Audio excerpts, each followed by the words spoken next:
Hi, welcome to today's video and thanks for joining me. Today we're going to be looking at this subject, the dangers of over-diversification. Now this is actually more common than you might expect. This is about you spreading your money way too thin. So in today's video, you're going to be able to see why it is that way, how you got to a position of over-diversification, why is it actually not helping you, and how to fix the problem. So by the end of the video, you're going to be able to put together your portfolio in such a way that you have the right risk tolerance and the returns that are what you're expecting for the goals that you have in your particular life at this moment. And you're going to feel more confident about investing and understand a little bit more about how you're investing. So without further ado, let's get into this. Now, before I begin, I've heard what you have said. You want shorter videos, get to the point, but you can appreciate there are some subjects that are a little bit more depth involved and a little bit more complex. So today's video is going to be a little bit more because it's actually like I'm educating you in this particular video. Other videos are more of a strategy, and here's a strategy, boom, boom, boom, and we're done. This is about education, and it really does take a little bit more time. And I think when you're trying to learn something, you don't want to go fast through it, right? So I'm going to go as fast as I can, but I'm going to make sure that I'm covering the topics well enough. Okay, let's get into it. Over-diversification, it actually increases your risk, it stunts returns, and it raises transaction costs and taxation. Peter Lynch is a guru on Wall Street. He's a legend. In his book, One Up on Wall Street, he talks about over-diversification as diversification. You're making things worse for yourself by adding in more and more different types of investments in your portfolio. Is actually not helping you. It's making things worse. So how I'm going to sort of break up this video is looking at 6 different sections, and I'll go through them actually really quickly, but it's designed to help you figure out, what is available to you, what's the problem, and how to fix it. So we're going to look at account types. What is your risk tolerance? What is asset allocation? People talk about it all the time. What does it actually mean? You may have heard about when you're trying to invest, you may have heard what's the geography of your investment and what are the sectors. I'm going to explain what that is. Alternative assets, and then uncorrelated investments. Let's get into the first one. Investment account types. This is the most common type of investments in Canada. You may see exactly yourself in this and having a non-registered account, an RSP or a RIF, depending on your age, and a tax-free savings account or TFSA. There are so many different places that you can invest your money, but just for illustration purposes, to make it simple, straightforward, I'm just going to say we've got Canadian equity in blue, fixed income, which are bonds and GICs and cash in green, US equity in orange, and the red is international equity. And you can see in each of these account types, the percentages are all different, right? In the non-registered, 41% in Canadian equity, and yet in the TFSA it's 71%. Not saying that's the way it should be for you. I'm just simply showing you the way things are for this, just to give you an illustration. And you would say, well, those are 3 well-diversified portfolios. But what if I was to say, if you had the same investments in each one of those accounts, would you still agree that it's well-diversified? Probably not. You need to go another step further and make sure that your diversification is also by account type. Now, to further complicate things, because your life is complicated, right, is many of you are working for an employer that have group retirement plans. So you might have, in addition to those personal accounts, you're going to have a group RSP, a group TFSA, restricted share units, that's a tongue twister, a deferred profit sharing plan, a registered pension plan, and maybe even company stock. So now the do-it-yourselfer, and many times you have to choose how your money is invested in your group plan. Nobody else does it for you. So you're trying to say, okay, of the funds that I have or the choices that you have, where do I put my money? And trying to remember where you had money already invested in your personal accounts so that you're not duplicating and you're not over-diversifying becomes really hard and complicated. That's why I say, take me up on doing a portfolio review. I'll give you a portfolio review and help you sort that out. If you're working with an advisor, when you do reviews with an advisor, have that advisor do a review of all of your investment accounts so that their choices in your personal accounts are not being duplicated in your group retirement accounts, okay? Now, this is something that I see all the time. It's surprising, actually. I don't know if it's laziness in the advisors that you're working with, but I'll see a one fund or a two fund portfolio. The fact that it's two funds is not the issue. It's that the fact they're using the same funds in all of your accounts. So you'll see, let's in this example, a balanced fund in the non-registered, and it's the same fund in the RSP, the RIF, and the TFSA. Completely identical. That's laziness. There's hundreds and hundreds of choices for you to have in terms of investments. If you don't have those choices, you need to be thinking about why are you investing in that particular spot when there are literally hundreds of places for you to invest your money. So you do not want to have the same fund in all of your, if it's one fund, you don't want to have that in all of your accounts. You want to have different funds in different accounts. So over-diversifying your portfolio is really having excess number of positions. It's also having small amounts in certain positions. I'm going to show you a sample portfolio. It dilutes your potential return. And let's face it, when you have a lot of investments, it's hard to keep track of them. It's hard to make decisions on hundreds and hundreds of positions. It takes up a lot of your time. It adds stress to your life. So it's very difficult if you've got a way thinly spread out portfolio. So how do you fix that problem? It's a 6-step planning process. This is actually very simple to go through. It just takes some thought on your part, but by the end of the process, you'll have the kind of portfolio that you're looking for. So the first step is identify your financial situation. That means, who are you today? You can understand that 1 and 2, well, these are all linked together, but step 1 and 2 are kind of linked together. Who are you today is very different about who you are in the future. A 30-year-old just starting their career who, let's say, has a long runway in terms of investing can take on more risk. But that same 30-year-old might be saving for their down payment on their first place. And so they only have 1 or 2 years, not a long runway. And so they might actually be very conservative in their investment as compared to somebody who's not saving for retirement. If you're a young couple with kids, you've got probably a high mortgage, you've got daycare expenses, you have very little money at the end of the month. You're trying to save for their education through education savings plans. You're just looking at the balance sheet and you're going, how are we going to make things work? And it's very complicated. If you're near retirement, you're solely focused on how much money can you put into investment accounts, and you're looking at your financial plan. You're looking and developing a withdrawal strategy. You're worried about taxation. And if you are in retirement, then you are definitely concerned about preservation of capital, growing your money ahead of inflation moderately. You probably have a tax situation, and you also want an estate planning conversation. So all those different life cycle events have different ways to invest your money, different risk tolerances, different risk time horizons.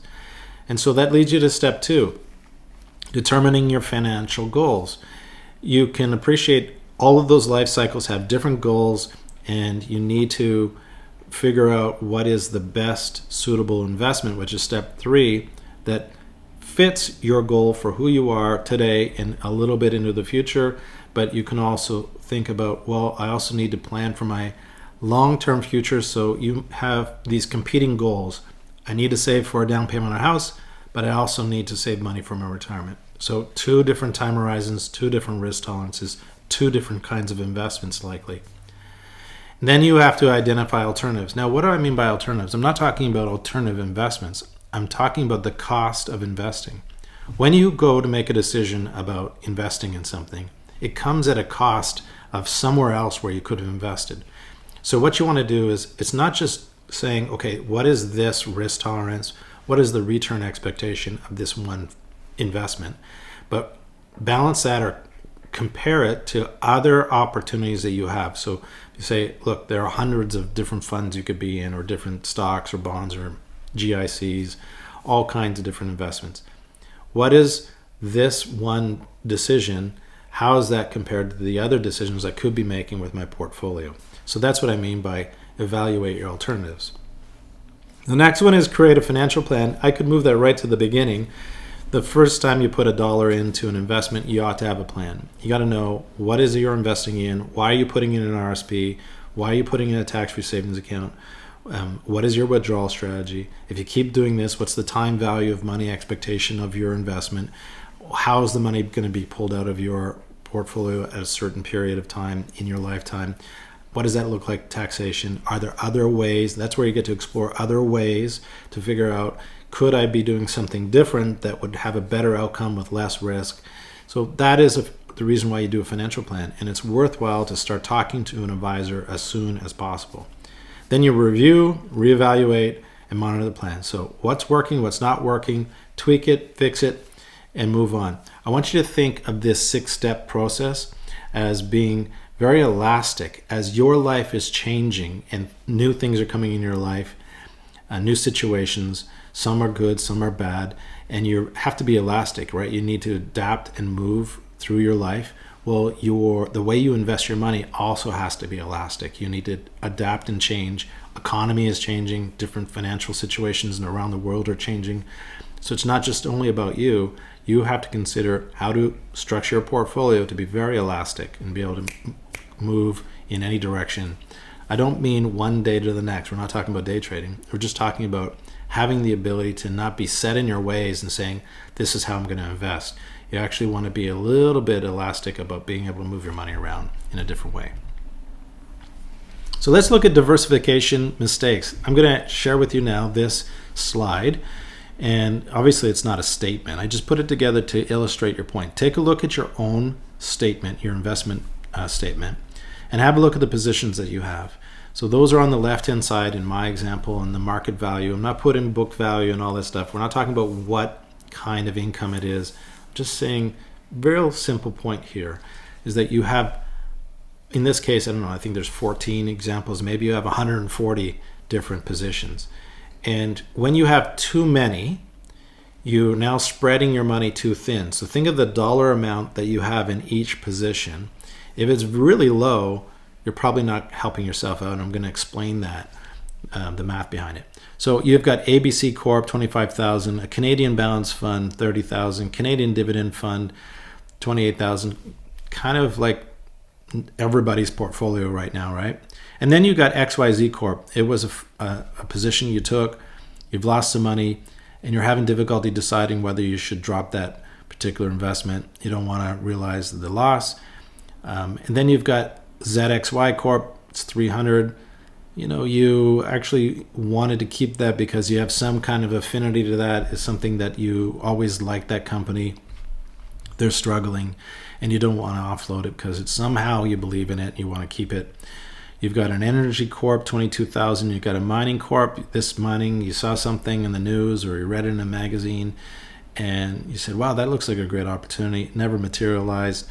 An International Fund with 27,000. U.S. Equity position with 15,000. A Canadian Equity Fund with 21,000, which is going to be in competition with your Canadian Dividend Fund and your Canadian Balance Fund. Those are going to have overlap right now. I'm telling you right now, you're going to have overlap in your positions. I'll explain that in a minute. Then you saw something, you said, if this company materializes whatever they're trying to do, maybe it was a drug, in COVID or whatever that happened, and if this actually happens, they're going to cure some kind of illness. It never materialized, but you're holding on to it because maybe one day they do. A friend gave you some advice, didn't really materialize, and you're chasing returns. I'm putting that on because there's a slide we're going to tell you about. The return last year may not be the return you get this year. And so you've got these particular investments that I'm circling that you're holding on to that are low dollar amounts. And if they actually went up, would make virtually no difference to your portfolio. It's a small number, and if they go down, it's not going to hurt you either. The worst has already occurred. You've already lost probably a lot of money in this particular situation, and so you need to make an evaluation about whether you keep these or get rid of them and start to deploy your money in a new way, because you're actually hurting yourself. And how? Well, let's look at how that is. If one position makes up 1 or 2% of your holdings, it's not going to make any material difference to your portfolio overall. In fact, you actually run the odds of getting a less than average performance because that money is just dead. It's not actually being used. It's not growing. It's not going down all that much. It's just sitting still and not being used. Better to take the money and put it into something that's actually going to work for you. And your overall performance of your portfolio can be degraded depending on, let's say, if it's a non-registered account and you're doing a lot of turnover in your portfolio, could producing some taxable gains for you. And so you really have to pay attention to what is your goal. Why are you taking different positions so frequently? Are you day trading? I hope you're not day trading. I hope you're thinking about what are the positions you take for long-term investing, because that is what you're trying to do. You're trying to hit a number way off in the distance in most cases of how much money you're going to need that's going to produce an income stream to satisfy your lifestyle needs in retirement. This now is the biggest, most important part of your portfolio. Pay attention to this, because this is going to make a significant difference in your return and risk. If you just change this one thing about your portfolio, massive difference to you, okay? Correlation is the relationship of one fund to another or one stock to another.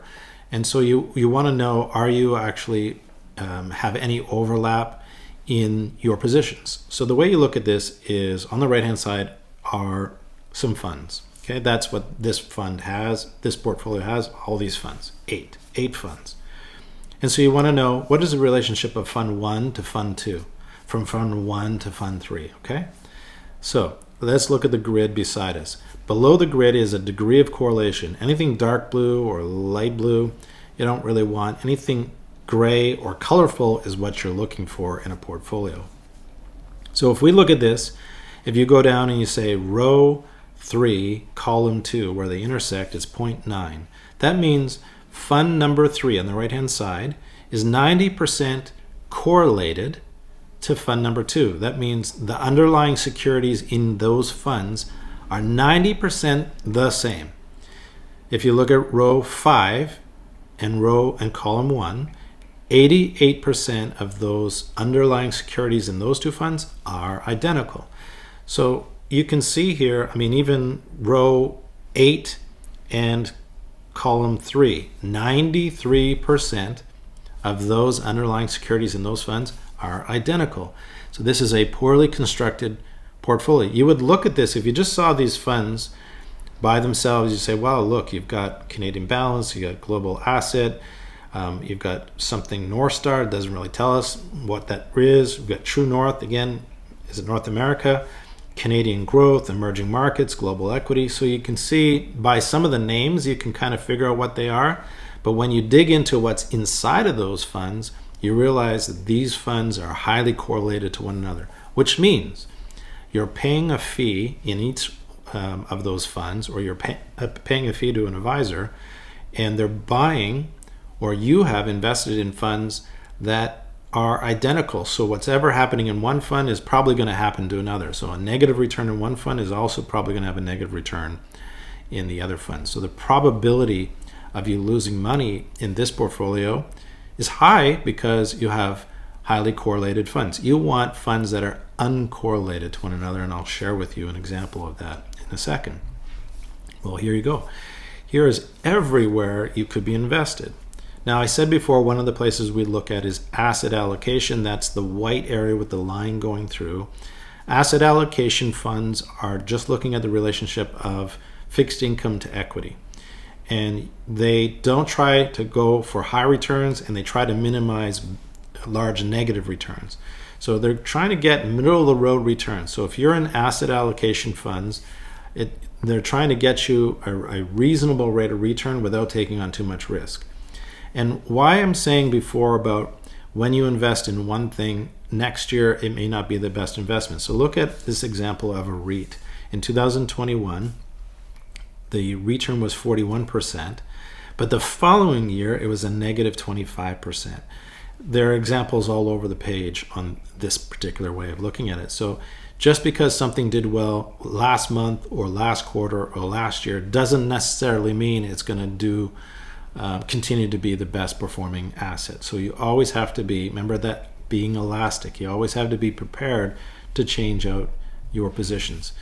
Well, speaking of best and worst of 2023, here you go in one particular page. And why I'm sharing with you is because it shows you the best and worst, but it also shows you this thing called sectors. If you look around each of the area, there's the outline of a white box, right? So those are sectors. So the top left-hand corner you can see is technology. And then you see other places like communication services, consumer cyclical, consumer defensive. You've got utilities, basic materials, industrials. These are sectors of the economy. So when you are investing your money, it's not just about chasing returns. It demonstrated there you don't want to chase returns. It may not be the best performing fund going forward or different stock going forward. Then you want to look at geography. Are you in North America? Are you in just US or just Canada or Europe? So that's geography. And then you look at sectors like this. Are you in technology? Are you in communication services? So for instance, you could take 2 US equity funds and the top 10 positions of a fund, which you're going to see on the screen as an example where to find that.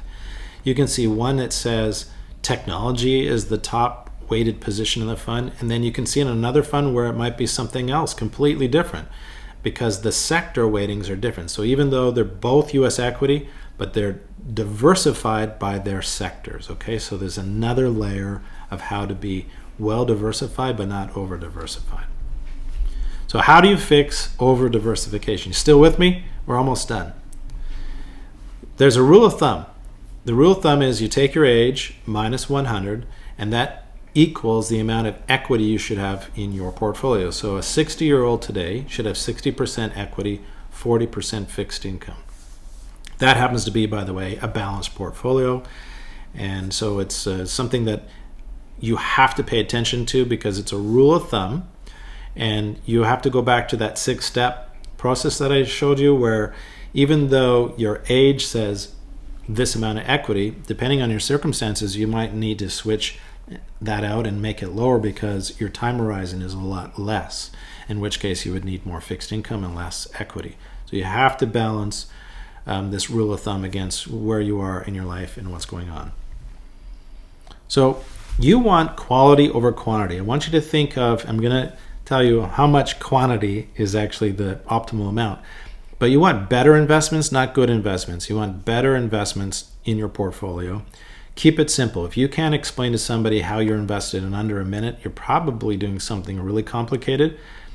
And I happen to think that when you do things that are really complicated, it leaves room for errors and mistakes. It's hard to make highly complex things work smoothly. You want uncorrelated investments, so an investment that goes up or down, let's say it goes down, other investments won't go down by much or don't go down at all, or maybe they go up. So they're uncorrelated. And you need a financial plan.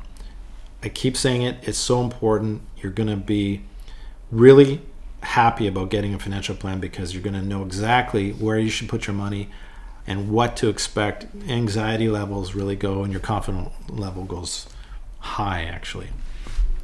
So what's the optimal level of investments in a portfolio? There's something called a modern portfolio theory, and they, through their statistical analysis, say 15 to 20, maybe even as high as 30 different positions in a portfolio, because it depends how much money you have here, but you don't want to have things, as I've demonstrated before, where you have very little money in a position. You want them spread out with a significant amount in each position so that it actually is meaningful. If those positions actually increase in value, it's not going to increase in value when you have a small amount.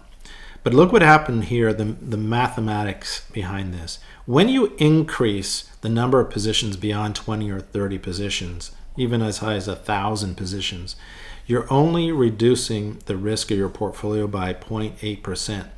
When the first 20 positions actually reduce your portfolio by close to 30%. So you can see here, you're not helping yourself out by adding positions. What's probably happened is that you got excited about buying something at a certain time and you always wanted to own that, and so you bought it. Now it's part of your portfolio and it may not actually fit into your total portfolio, but you own it right now. And it's kind of a weird amount that you've got invested, but you're hoping one day that it's going to materialize.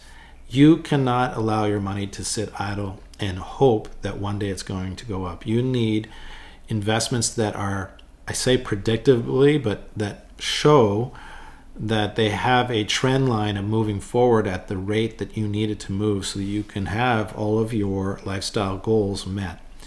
And of course, they have to be uncorrelated to one another. Okay, this is the bonus at the very end. This is a document to help you understand your risk tolerance. The risk tolerance will help you understand where you should be invested so that you're not being in too much risk for where you are today. Just email me and I'll be happy to send this out to you. You just fill it in.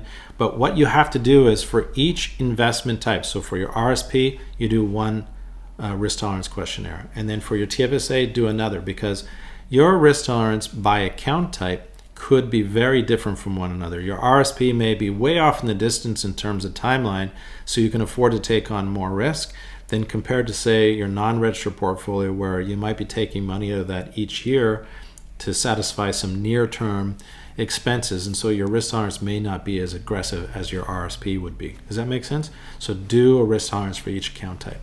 Well, thanks again for tuning into this video. I really appreciated seeing you. Remember, put your comments below, share your comments, and I'll try to get to those to answer your questions as soon as possible. Remember, we take care of your wealth management so you can take care of what's most important to you. Great seeing you in today's video, and I look forward to seeing you in the next video. Thanks and be well.